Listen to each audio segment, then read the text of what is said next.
मित्रों नमस्कार। आज का सत्संग है महापुरुष गुरु रूप। जय श्री राधे।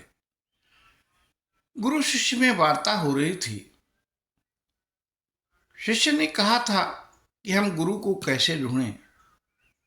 गुरु ने कहा तुम महापुरुष को ढूंढ नहीं सकते हो, क्योंकि उसके कर्मों से ही यह समझा जा सकता है कि वह महापुरुष है या नहीं।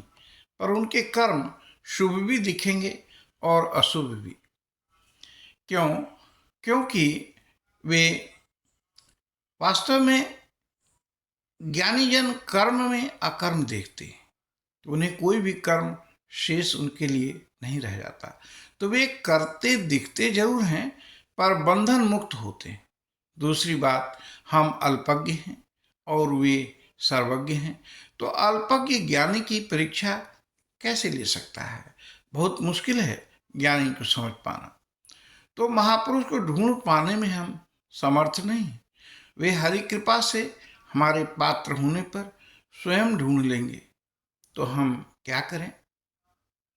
सिर्फ हरि नाम स्मरण, कीर्तन, राधा नाम कीर्तन, सत्संग, यही करें।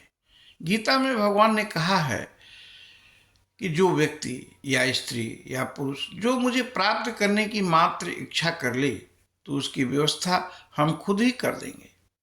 अर्जुन के पूछने पर कि जो आपको पाने के लिए यत्न करता हो पर असफल हो जाए तो क्या होगा, तो भगवान कहते हैं, हे पार्थ, ऐसे योगी मेरी कृपा से श्रीमान धीमान श्रीमंतों के घर जन्म लेते हैं।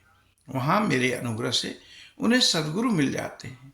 फिर आगे की यात्रा प्रारंभ हो जाती है। तो हमें उस परमात्मा के ज्ञान में, जो श्रीमद् भागवत और गीता के रूप में प्रत्यक्ष है, मनन और अनुशीलन करना चाहिए। आगे की प्रगति उसी परमात्मा पर छोड़ देनी चाहिए। जैसे जैसे हम शरणागत होते जाते हैं, कर्म बंधन से मुक्त होने लगते हैं। क्योंकि भगवान स्वयं कहते हैं, कौन्तेय प्रतिजानीह न मे भक्तः प्रणश्यति। अर्थात मेरी प्रतिज्ञा है कि मेरे भक्त का पतन नहीं होता। और भी कहते हैं,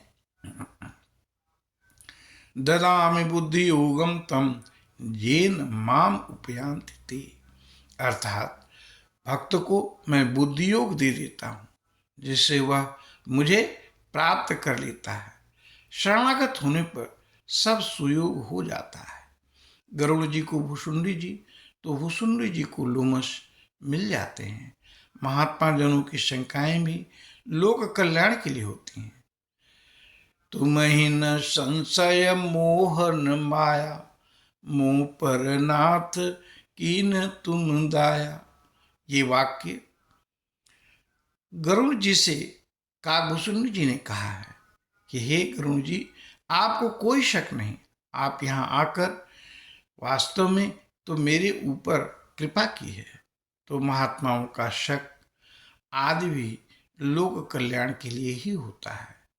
तो निष्कर्ष ये कि भक्ति पूर्वक उस प्रभु के शरणागत होकर हम उसे प्राप्त करने की इच्छा भर कर लें, तो सारे योगक्षेम वे खुद ही करेंगे। हरि ही ओम तत्सत। हरि ही ओम तत्सत। हरि ही ओम तत्सत। जय श्री राधे।